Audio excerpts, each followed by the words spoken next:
Hello, as we start, this video is about how to play on small blind versus big blind, pre-flop and post-flop. So let's start with the open raise in equal or when we cover our opponent. Here we need to remember about sizing of our open raise. We should not make it too small because we need to generate enough fold equity. Thus, please mind the stack sizes and the sizings you use. Here we can use up to 80% of open raises. It will work quite good on ABI before 10. So keep this strategy in mind. When we are not covering our opponent, when we are smaller than he, we need to adjust because the fold equity goes lower in such spots. So we can't open raise that much, but still we can afford ourselves to open raise up to 50% of our range. Mind your stack size in this situation. So if you have, for example, 37 big blinds, you can open raise 3.5. And if you have less, then you go to 3 big blinds. If you have more, you open raise 4 big blinds. Here you can see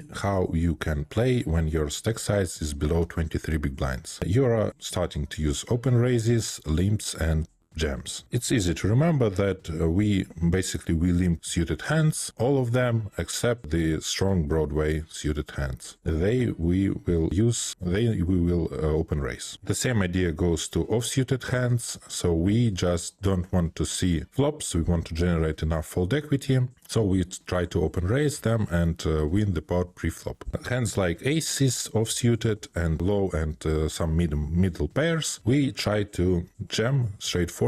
But if you see that your opponent isolates too much, you can set some traps with hands like ace-6, for example, or fours. You can limp and jam if he isolates you. Though be careful with the situations when you limp deuces and you get jam into face. You should not go and call it, because deuces are not good with calling jams, but you can jam them when you see, for example, 3.5 isolate from your opponent. As for post-flop strategy, you need to remember a few things. It's similar to the situation when we are out of position after our open raise and when we get called, so the strategy is such. First of all, you always start betting the strongest value hands like sets, 2 pairs, over pairs and top pairs. Then if you have some medium value like 9x, 6x, so all second, third or over pairs, you should not bet, you should not check fold, you should check call. Opponents won't be bluffing enough, like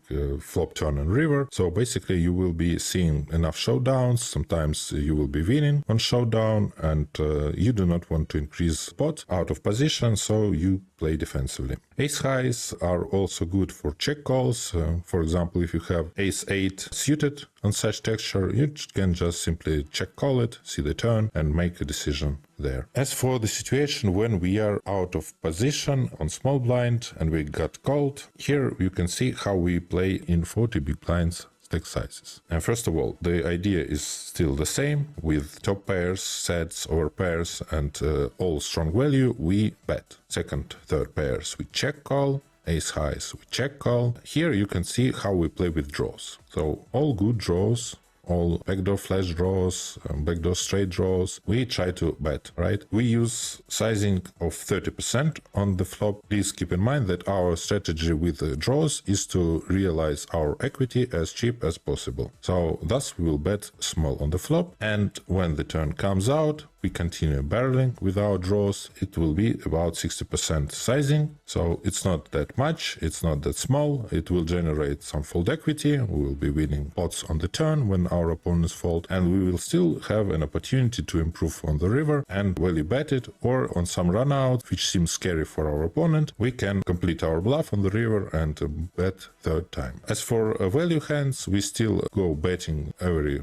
value hand. Soft, as you see, likes to check on the turn, but software against software, machine versus machine, we probably do not need to balance it. We can continue value betting, exploit our opponents. So strong value we bet, medium value we continue check calling on the turn, trying to get to the showdown. So let's take a look at the concept of big blind versus small blind. So how we play. Strong value will be a bet, weak kicker, medium kicker we can bet 33%. On dry textures with strong kicker, we can use bigger sizing. On draw textures, so there are a lot of hands which will pay us, and we need to increase the pot, protect our equity, and get as much chips as possible. So we can start betting about 70% with strong value hands with good kicker. Medium value, as I said before, we go check calling. It will be second pair, third pair, ace high, king high. Those hands will go to check call. Backdoors and flush draws and every draw, we want to bet the flop, bet the turn, not big. We remember that we really want to realize our equity as cheap as possible and need to see the river. As for trash hands, well,